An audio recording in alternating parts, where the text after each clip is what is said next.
ಇನ್ನು ಮಹಾರಾಷ್ಟ್ರದ ಪಶ್ಚಿಮ ಘಟ್ಟ ಹಾಗೂ ಬೆಳಗಾವಿ ಭಾಗದಲ್ಲೂ ಕೂಡ ನಿರಂತರವಾಗಿ ಮಳೆ ಹರಿತಾ ಇದೆ, ಮಳೆ ಸುರಿತಾ ಇದೆ. ಘಟಪ್ರಭಾ ನದಿಗೆ ಇದರಿಂದಾಗಿ ಭಾರಿ ಪ್ರಮಾಣದಲ್ಲಿ ನೀರು ಹರಿದು ಬರ್ತಾ ಇದೆ. ಘಟಪ್ರಭಾ ನದಿಯಲ್ಲಿ 13,000 ಕ್ಯೂಸೆಕ್ ನೀರಿನ ಒಳಹರಿವು ಇದೆ.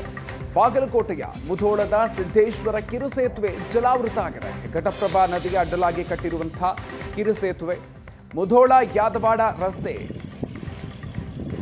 ಈ ಕಿರು ಸೇತುವೆ ಮುಳುಗಡೆ ಆಗಿದೆ. ಭಾರಿ ಪ್ರಮಾಣದಲ್ಲಿ ಮಳೆಯಾಗ್ತಾ ಇರೋದ್ರಿಂದಾಗಿ ಒಂದು ಕಡೆ ಮಹಾರಾಷ್ಟ್ರದಲ್ಲೂ ಕೂಡ ಅಷ್ಟೇ ಭಾರಿ ಮಳೆ ಆಗ್ತಾ ಇದೆ. ಜೊತೆಗೆ ಬೆಳಗಾವಿ ಭಾಗದಲ್ಲೂ ಕೂಡ ಉತ್ತಮ ಮಳೆ ಆಗ್ತಾ ಇದೆ. ಸೊ ಹೀಗಾಗಿ ಬೆಳಗಾವಿ ನಿರಂತರವಾಗಿ ಮಳೆ ಆಗ್ತಾ ಇರೋದ್ರಿಂದಾಗಿ ಘಟಪ್ರಭಾ ನದಿಗೆ ದೊಡ್ಡ ಪ್ರಮಾಣದಲ್ಲಿ ಈಗ ನೀರು ಹರಿದು ಬರ್ತಾ ಇದೆ. 13,100 ಕ್ಯೂಸೆಕ್ ನೀರು ಒಳಹರಿವು ಇದೆ. ಬಾಗಲಕೋಟೆಯ ಮುಧೋಳದ ಸಿದ್ದೇಶ್ವರ ಕಿರು ಸೇತುವೆ ಇದರಿಂದಾಗಿ ಜಲಾವೃತ ಆಗಿದೆ. ಸೇತುವೆ ಜಲಾವೃತ ಆಗಿರುವಂತಹ ದೃಶ್ಯವನ್ನು ಕೂಡ ನೀವು ನೋಡ್ತಾ ಇದ್ದೀರಿ. ಮುಧೋಳ ಯಾದವಾಡ ಸಂಪರ್ಕಿಸುವಂತಹ ಕಿರು ಸೇತುವೆ ಸಂಪೂರ್ಣವಾಗಿ ಜಲಾವೃತ ಆಗಿದೆ.